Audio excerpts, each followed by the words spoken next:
This is Caleb Jones, and this is the Alpha Male 2.0 podcast. I should have one of those, like a few of those women from like the 1930s on those radio stations, like sing some kind of theme song. Alpha Male 2.0 podcast.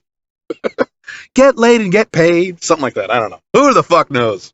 I apologize for the audio quality of this particular podcast. I am once again in transit. I'm actually traveling internationally now for the first time in, almost a year.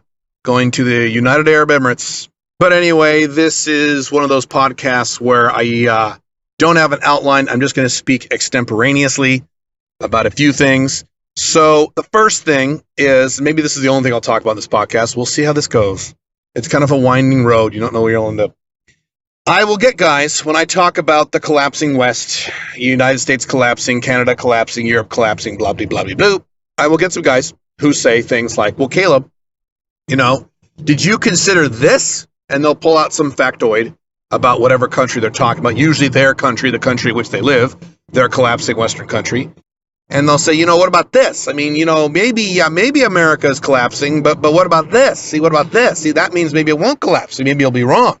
Or, maybe Europe is collapsing, but what about this? They pull out some little demographic thing or some little factoid they read on the internet. And they said, well, what about that? What about that? Maybe you didn't consider that. Maybe it's not collapsing. Maybe it's not. Maybe it's not. Maybe it'll be fine. I mean, you could be wrong. I mean, you don't know for sure, right? So, asking that question is fine, especially if it's based in facts. That's fine. No problem with that at all. You should be skeptical. You should have all the information. You should make sure that you have all the facts when you make decisions for your life. That's good. The problem is, when I see that question asked, I know that your mindset is in the complete wrong place. The guy asking that question, his brain is the exact opposite place it actually needs to be. What do I mean? Well, here's the deal. If you say to me, for example, I'll use the United States as the example because that's my home country, but you could say Canada, you could say any country in Europe, basically any Western country, but I'll say the United States. Hey, I think the United States will probably do okay. I think it'll do fine. And the implication of that statement is that you're not going to take any measures to protect yourself if it doesn't do fine. Which means if you're right, you'll be fine. But if you're wrong, you're going to be in big trouble. That is the difference between you and me. The difference between you and me is, if I'm right, I'm okay. If I'm wrong, I'm okay. I'm okay either way. Because here's the deal. As I have said many times, yes, I could be wrong. I have said many times on my blogs, my videos, and so forth. No one can tell the future. There's no way to know for sure. All you can do is lay odds on a particular event occurring or not occurring. That's all you can do. So I could be totally wrong. When I say the Western world will collapse in our lifetimes, I could be completely and utterly wrong. Yes, I've said that many times. The problem is, you don't know, and I don't know if I am wrong or not. We can lay odds, but that's the best we can do. So the Western world could collapse in our lifetimes, or it may not. Therefore, it makes sense to account for both eventualities. So, if you said to me, for example, this is just an example, and I'm going to admit that this example is a little extreme and a little straw man-ish, but not by very much, because I've had a lot of guys say things similar to this.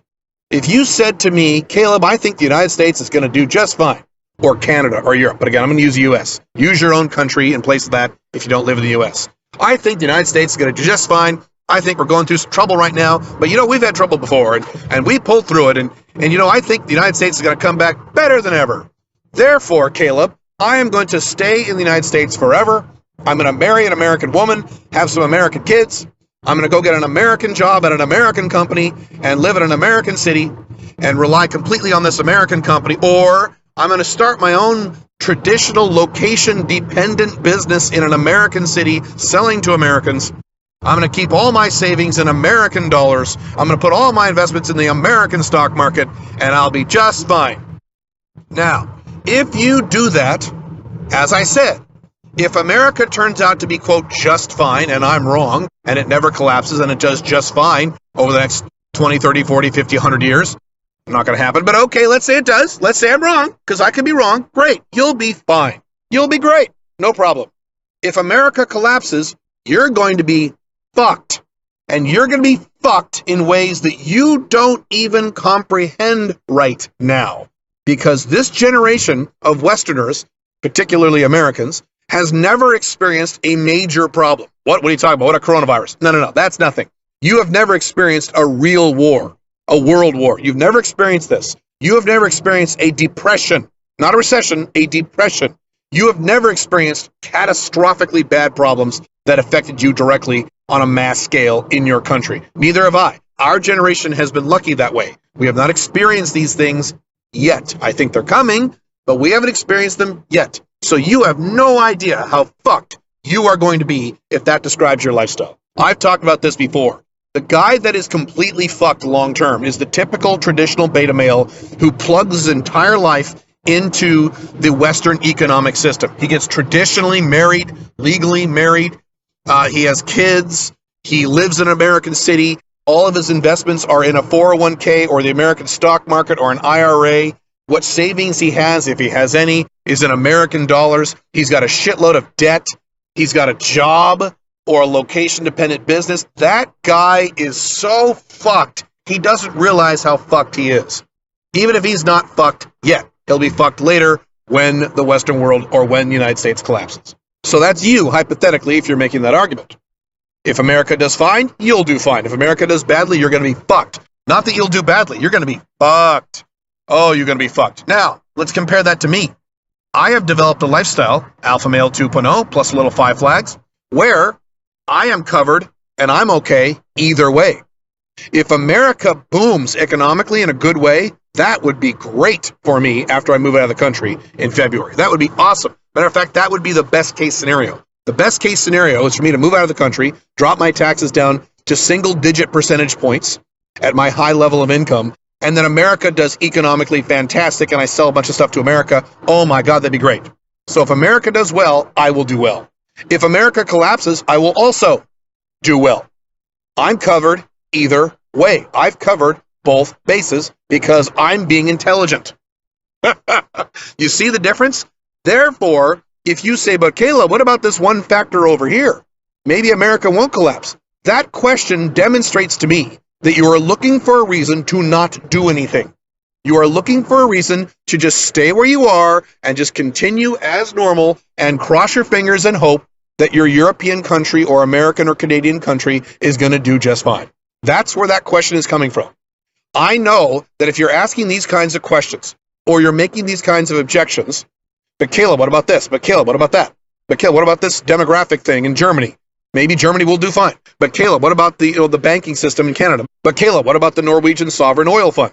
But Caleb, what about the fact that Mexicans rely on America? But you pull out these factoids, and I know that as you're pulling out these factoids from the internet, you are not taking the time to better your life and to protect yourself if and when your country collapses. Your mindset is in the complete wrong place. I didn't say you are wrong. I didn't say you're making a bad point. Sometimes these guys make very good points that are valid.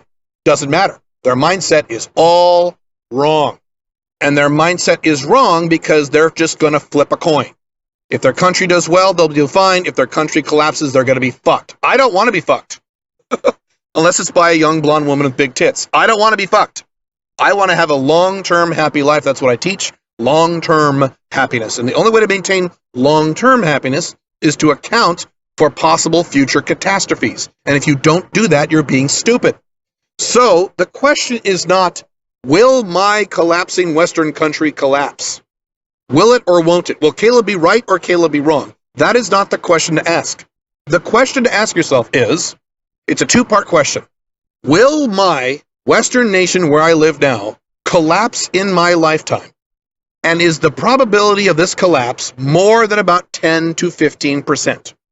Because you could argue, and maybe I would agree with you, that if you were convinced the odds of your country collapsing in your lifetime was less than 10%, you could argue, I'm not going to worry about it. You could argue, you could make that argument. That's fine. I've talked about the 2% rule. That'd be a variation of that. So that'd be fine. But if you admit, based on the data that you're seeing, that your Western country could indeed collapse in a very bad way in your lifetime, before you die, and the probability of this collapse is more than about 10 or 15%, whatever that number is, even if you don't have a specific number, and I don't think I have a specific number, but you know it's more than 15%. It is. It's way more than 15%. But whatever number number range you assign to it, maybe 20%, 25%, 40%, whatever that number is, if that's true, if you admit that's a possibility, that's more than 50% probability, then you must take actions in your life to construct a lifestyle where you will be protected in case this happens.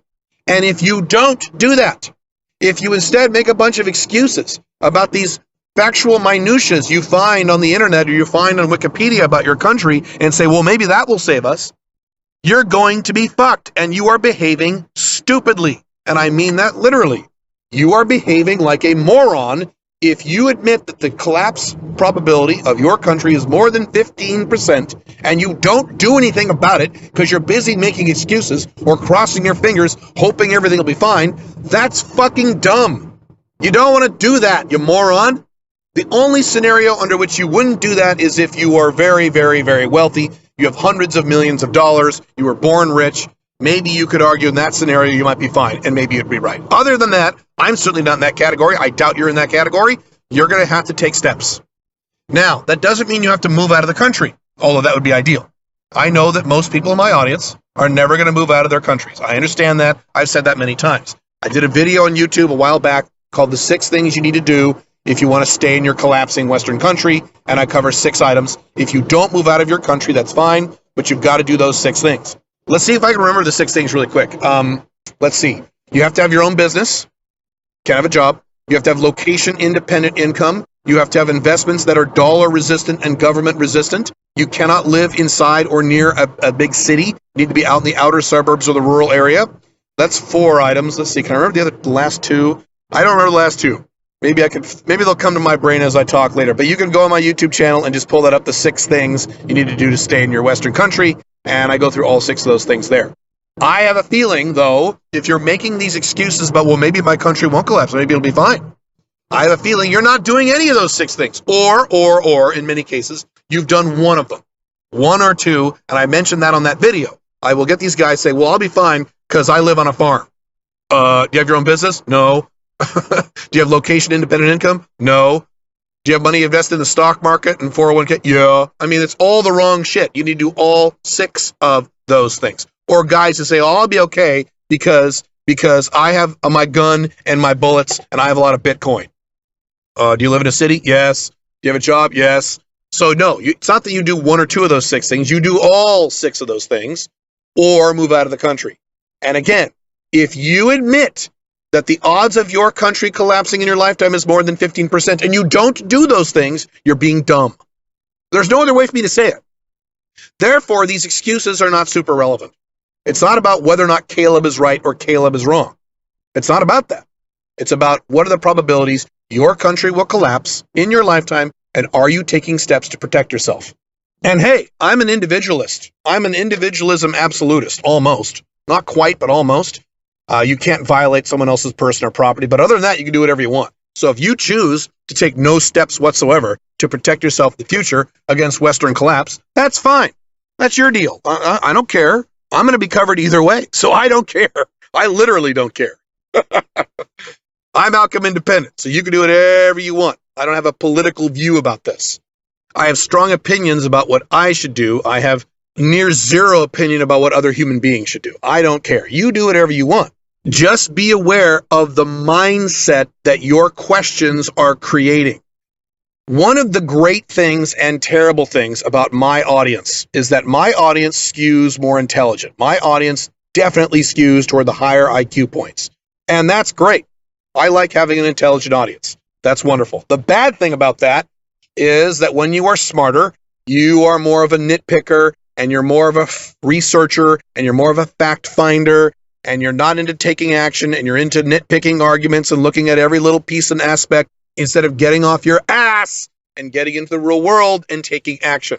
It's very easy to look up your country on the internet and read some economic stats and point at something and say, well, maybe that will save my country. That is much easier than actually starting your own Alpha 2.0 business, or moving out of a city, or reorienting your investments, or saving a bunch of money, or paying off your debt, or saying no to your girlfriend when she wants to get traditionally monogamously married. These things take a little more effort and a little more work, don't they?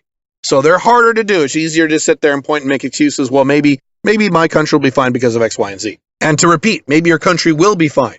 But I would rather you be prepared for both eventualities like I am instead of just one. By the way, to be clear, and I've mentioned this before, once I get all my 5 flag stuff in place and done, that'll be done probably late next year, late 2021, if not sooner. Once I get all this stuff in place and I have fully internationalized my lifestyle and I've spread my risk from one country into about, in my case, about 8 or 9 different countries, that's what 5 flags is all about. Once I have all that done, I'm going to be protected from Western collapse. But that doesn't mean I won't suffer at all from Western collapse. So sometimes people say, well, if you live in such and such country and you have investments in this other country and businesses in another country, and even if none of those countries are the United States and the United States collapses, you're still going to feel it, Caleb, because this will affect other countries. Correct. And I've mentioned this before. There's a difference between being fucked and being inconvenienced.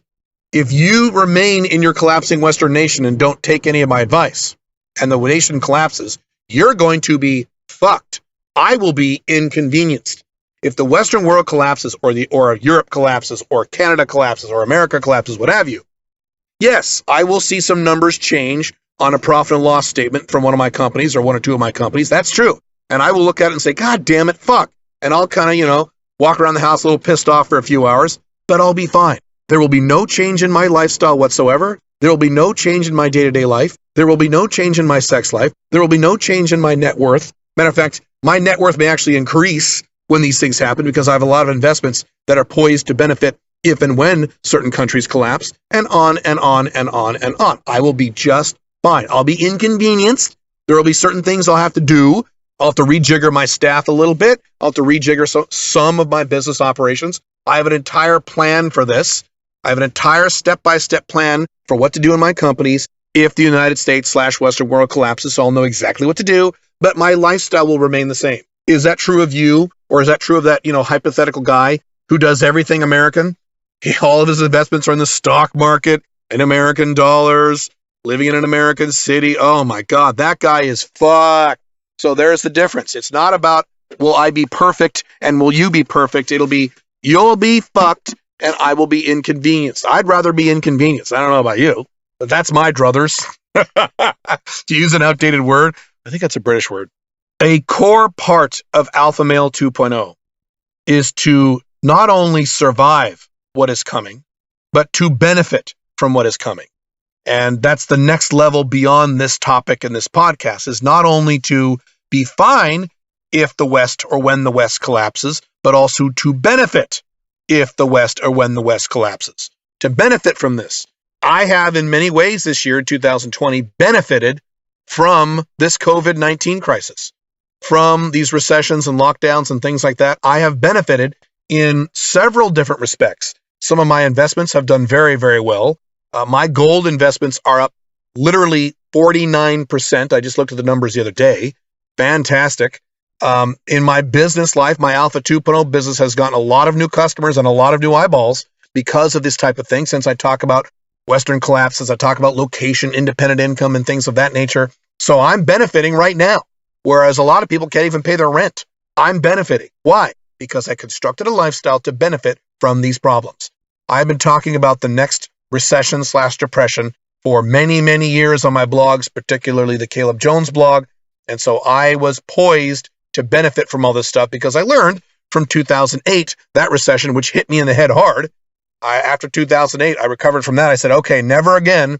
I'm not going to set up a lifestyle where I will not only be okay, but benefit from the next recession that is coming. And as I've said many times, we get a recession every 10 years or so. And we were overdue for one when COVID hit. And all that hard work that I did in building this lifestyle structure worked. I am doing just fine. Pink Firefly and I are doing just fine. We've had a very good 2020. Very good. Now, not as good as I wanted it to be because I set some big goals in 2019, at the end of 2019 for 2020. So I didn't hit those big giant goals, but we're doing just fine this year. Financially, we're doing just fine. I've seen a lot of complaining about 2020 is my worst year ever. Well, yeah. To me, what does that mean? That means you didn't prepare. You sat around and were lazy and played video games, or you made excuses, say, oh, everything will be fine, and you didn't prepare. I would rather see you prepare. Even though I don't care what you do emotionally, if you're in my audience, I would like to see you be happy. I would like to see you succeed going forward, which means you're going to have to do some things that might be emotionally uncomfortable in terms of like, well, I don't like cryptocurrency. Well, I don't want to buy gold. Well, I like stocks. Okay, I understand. I understand making that transition. I understand it might feel weird for you to, cash out a hunk of your 401k in the stock market and buy a bunch of gold and silver or cryptocurrency. I understand. Believe me, I get it. Doesn't matter. I'd rather see you succeed. I'd rather see you safe. That's just my opinion. That's really it for this time around. I hope this has helped. Maybe in a future podcast, I will jump to the next level of this, in that you don't want to just survive what is coming. You want to benefit from what is coming, because you can. Maybe I'll talk about that next time. I will see you very soon. Have fun. Prepare. Don't be stupid. See you soon. Bye.